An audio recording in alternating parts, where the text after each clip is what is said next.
हरे कृष्ण कृष्ण कृष्ण हरे हरे, हरे राम राम राम हरे हरे। निताय गौर हरि हरि बोल। माघ मासेर 25 तारीख 8 फेब्रुआरी शनिवार, परम पवित्र तिथि, नाम हलेन जया एकादशी अथवा भौमी एकादशी। भौमी एकादशी एक आमरा जेटा आगे पाबो सेও नाम रयेছে।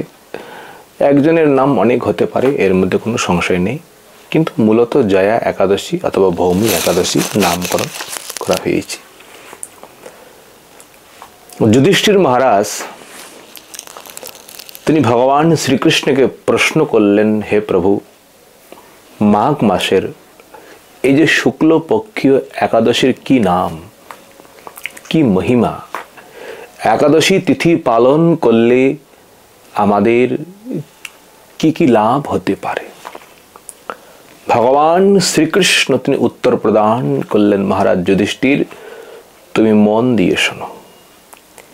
এই যে একাদশী এই জগতের মধ্যে অত্যন্ত পবিত্র তিথি। এই একাদশী তিথি পালন করলে, এই একাদশী ব্রত করলে আমাদের কি কি লাভ হতে পারে, আমরা কি কি প্রাপ্ত করতে পারি, কে বলছেন? আরে ভগবান উত্তর প্রদান করছেন। ভগবানের আদেশ, ভগবানের বাণী, এর থেকে কোনো আদেশ, এর থেকে কোনো বাণী সর্বশ্রেষ্ঠ হতেই পারে না। ভগবান যুধিষ্ঠির মহারাজকে বললেন, এই যে শুক্লপক্ষের যে মাঘ মাসের শুক্লপক্ষে একাদশী, এই একাদশীর নাম জয়া নামে প্রসিদ্ধ। ইনি হলেন সর্বপাপ বিনাশিনী।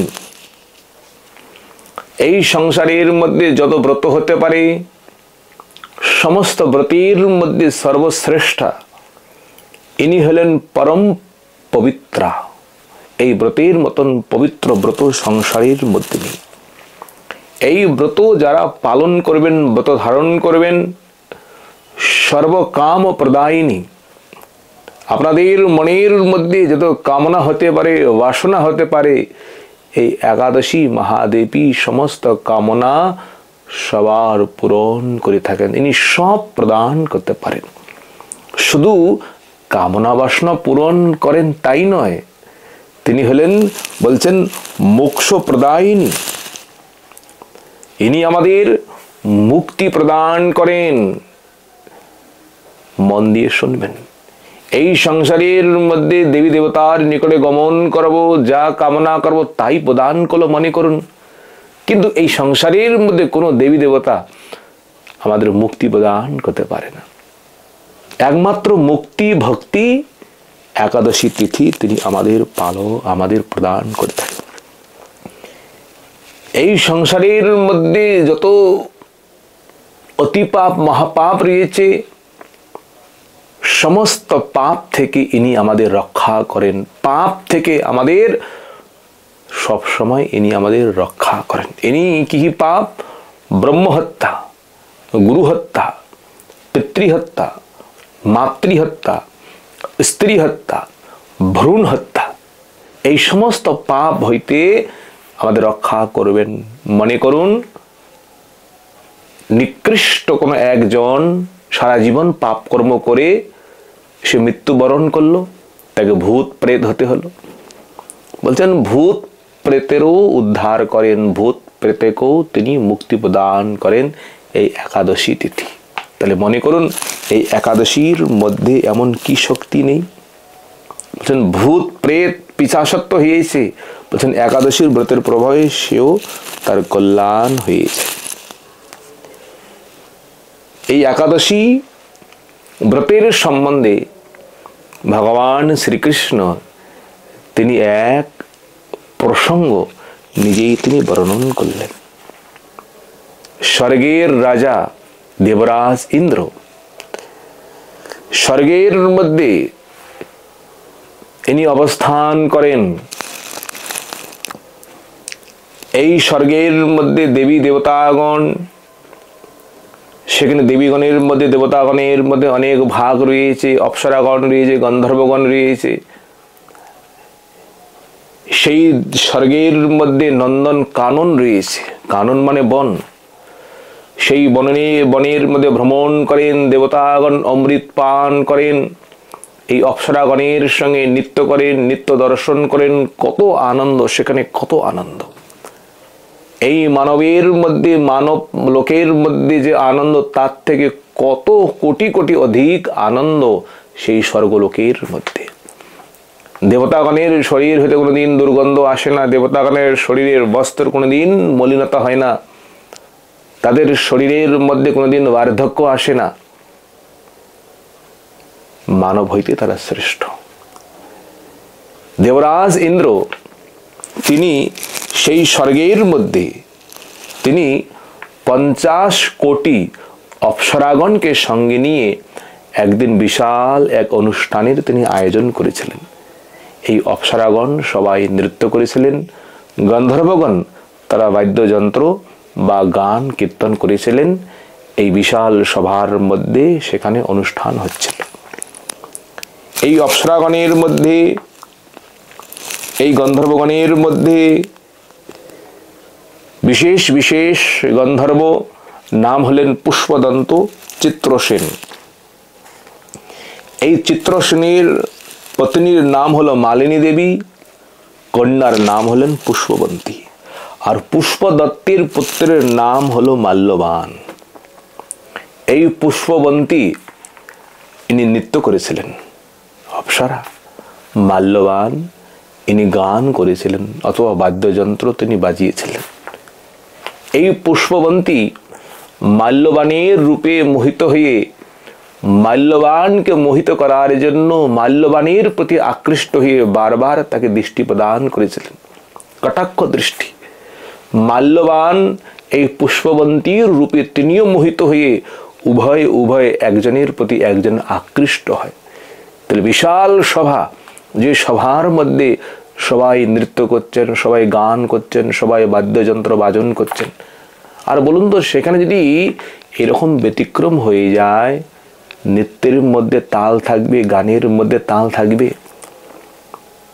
দুইজনের নৃত্যের মধ্যে গানের মধ্যে তাল ভঙ্গ হয়ে গেল। সেই সভার মধ্যে সাক্ষাৎ উপস্থিত ছিলেন দেবরাজ ইন্দ্র, তিনি কিন্তু বুঝতে পারলেন। তিনি বুঝতে পেরে অত্যন্ত ক্রোধিত হয়ে গেলেন, আর ক্রোধিত হয়ে এই দুইজনকে সবার সামনে অপমানিত করলেন। শুধু অপমানিত করেন নাই, দেবরাজ ইন্দ্র দুইজনকে ডেকে বলেন, এই মূঢ়, তোমরা দুজন আমার আদেশ উল্লঙ্ঘন করেছ, তোমাদিগকে ধিক্কার জানাই। যাও, তোমরা দুইজন এই মনুষ্যলোকে গমন করে পিশাচত্ব যোনি প্রাপ্ত করে যাও, সেখানে তোমরা ভ্রমণ করো, সেখানে নানান ধরনের কষ্ট দুঃখ তোমরা ভোগ করো। এখন দুইজন দেবরাজ ইন্দ্রের নিকট হইতে অভিশাপ প্রাপ্ত হলেন। এইরূপে ইন্দ্রের দ্বারায় অভিশাপ্ত প্রাপ্ত হয়ে দুজনেই অতিশয় মনের কষ্টের সহিত হিমালয় পর্বতে গিয়ে পতিত হলেন, পিশাচ প্রাপ্ত হয়ে। পিশাচিনী এই পিশাচত্ব যখন প্রাপ্ত হলেন, হিমালয় পর্বতের মধ্যে কি যে কষ্ট, কি যে দুঃখ, সেই দুঃখ কষ্ট তারা ভোগ করতে লাগলেন। দেখবেন এই সংসারের মধ্যে ভূত প্রেত তাদের একটা যোনি রয়েছে, তাদেরও একটা জন্ম রয়েছে। সেই যোনির মধ্যে, সেই জন্মের মধ্যে কি দুঃখ, কি কষ্ট, সেখানে সেটা ভাষায় বর্ণন করা যায় না। এই দুঃখ কষ্ট পেয়ে নিজের জ্ঞান বিস্মৃতি হয়ে গেল। সেই বনের মধ্যে, জঙ্গলের মধ্যে, হিমালয়ের মধ্যে এদিকে যায় সেদিকে যায়, কত কষ্ট দুঃখ ভোগ করে, ভূত হয়ে, প্রেতে, পিশাচত্ব হয়ে। একদিন নিজের স্ত্রী, নাম ছিলেন পুষ্পবন্তী, মাল্যবান তাকে বললেন, হে প্রিয়ে, না জানি আমরা কত অপরাধ করেছিলাম, কত আমরা ঘোর পাপ করেছিলাম, যে পাপের জন্য, যে অপরাধের জন্য আজ আমাদের এই পিশাচত্ব যোনি প্রাপ্ত করতে হলো। এই পিশাচত্ব যোনি প্রাপ্ত হয়ে আমাদের কত কষ্ট দুঃখ আমাদের ভোগ করতে হচ্ছে। কোথায় স্বর্গের আমরা গন্ধর্ব ছিলাম, কোথায় অপ্সরা ছিলাম, আজ বনের মধ্যে জঙ্গলের মধ্যে দুঃখ কষ্ট আমাদের ভোগ করতে হচ্ছে। এইভাবে তারা বিলাপ করতে লাগলেন। তারা সংকল্প করলেন জীবনের মধ্যে কোনোদিন আমরা আর পাপ কর্ম করব না। এইভাবে সেই হিমালয়ের মধ্যে মূর্ছিত অবস্থায় অজ্ঞান অবস্থায় সেখানে অবস্থান করতে লাগলেন। সেই মাল্যবান পুষ্পবন্তীর কোনো সৌভাগ্যবশত সেই সময় মাঘী শুক্ল পক্ষীয় জয়া নামক একাদশী তিথি এসে উপস্থিত হলো। তারা দুজনেই কি করলেন, একটি অশ্বত্থ বৃক্ষের তলে নিরাহারে নির্জলা অবস্থায় দিবারাত্রি যাপন করলেন। তারা জানতেন না আজকের দিন, আজকের রাত্রি একাদশী তিথি, জয়া নামে একাদশী, কিন্তু অনাহারে অবস্থান করলেন। অতি কঠোর মানে অতি প্রবল শীতের প্রকোপে রাত্রির মধ্যে তারা শয়ন করতে পারলেন না, নিদ্রা সুখ অনুভূতি করতে পারলেন না। ইন্দ্রের শাপে পীড়িত তাহাদের সমস্ত দিবস এইরূপে অতীত হলো দিন রাত্রি। পরদিন সূর্যোদয়ে দ্বাদশী তিথি এসে উপস্থিত হল। এই জয়া একাদশীতে তাহারা ওই অনাহারে রাত্রি জাগরণের ভক্তির অঙ্গ যাচিত হল। দেখুন, অজ্ঞাত সারে এই একাদশী তাদের ব্রত হয়ে গেল। আর এই একাদশীর ব্রতের প্রভাবে ভগবান প্রসন্ন হয়ে গেলেন। আর যখন ভগবান প্রসন্ন হয়ে গেল তাদের সমস্ত পাপ দূর হয়ে গেল। সেই পিশাচ যোনি প্রাপ্ত দূর হয়ে গেল। পুষ্পবন্তী মাল্যবান দুজনেই তারা পূর্ব রূপ পুনরায় প্রাপ্ত হলেন, আবার পূর্বের রূপ প্রাপ্ত হলেন। তারা উত্তম বেশে ভূষিত হয়ে তারা আবার স্বর্গে গমন করলেন। দেবরাজ ইন্দ্র এই দুইজনকে দেখে তো আশ্চর্যিত হয়েছিলেন। আরে, তোমাদেরকে কে উদ্ধার করলো আমার অভিশাপ হইতে, কার এত স্পর্ধা? তখন দুইজনে হাত জোড় করে বললেন, হে দেবরাজ, আমরা অজ্ঞাত সারে আমরা ভগবান বিষ্ণুর যে পরম প্রিয় ব্রত, সেই ব্রতের অনুষ্ঠান করেছিলাম, সেটা হলেন একাদশী তিথি, জয়া নামে একাদশী। আর এই একাদশীর প্রভাবে ভগবানের কৃপায় আমরা সমস্ত পাপ হতে মুক্ত হয়ে আমরা আপনার নিকটে এসেছি। দেবরাজ ইন্দ্র তিনি প্রসন্ন হলেন। তিনি বললেন, ও হো, ভগবান বিষ্ণুর কৃপায়, একাদশীর কৃপায় ইন্দ্র তিনি জানেন। ইন্দ্র তিনি বললেন, দেখো, এই সংসারের মধ্যে তারা আমার অত্যন্ত প্রিয়। এই সংসারের মধ্যে তাদেরকে আমি সম্মান করি, আমি বহুমানন করি, যারা একাদশী তিথি পালন করেন, একাদশী ব্রতের অনুষ্ঠান করেন। দেবরাজ ইন্দ্র তাদেরকে আদেশ করলেন, যাও, আজ থেকে তোমাদের কোনো ভয় নেই। তোমরা নন্দন কাননের মধ্যে খুব করে তোমরা ভ্রমণ করো, অমৃত পান করো, নিজের ইচ্ছা মতো তোমরা এখানে বিহার করো। দেবরাজ ইন্দ্র তাদেরকে এইভাবে উপদেশ করলেন। তাদের সেই স্থান প্রাপ্ত করলেন। ভগবান বললেন, হে মহারাজ যুধিষ্ঠির, এই জয়া ব্রত যারা পালন করবেন, ব্রহ্মহত্যা রূপ পাপকেও বিনাশ করো। এই ব্রতের দ্বারায় সর্বপ্রকার দানের ফল লাভ হয়। বলছেন, এই ব্রতের দ্বারায় সর্বপ্রকার দানের ফল লাভ হয়ে যায়। আপনি কত দান করবেন, সমস্ত দান ফল এই ব্রতের দ্বারায় প্রাপ্ত করবেন। সম্পূর্ণরূপে সমস্ত যজ্ঞকৃত হইয়া থাকে।